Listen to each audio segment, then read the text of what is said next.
IPL 2026 পুরো এখন জমে গেছে। সবথেকে বড় লড়াই চলছে 4 নম্বর প্লে-অফের স্পট নিয়ে। কালকে রাজস্থান রয়্যালস গুরুত্বপূর্ণ ম্যাচ জিতে 1 লাফে 4-এ উঠে গেছে।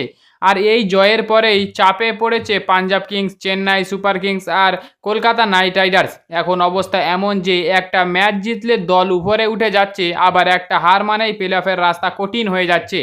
রাজস্থান এখন একটু এগিয়ে, কারণ তারা ঠিক সময়ে ম্যাচ জিতেছে। তবে পাঞ্জাব, সিএসকে, কেকেআর এখন পুরো বাইরে নয়।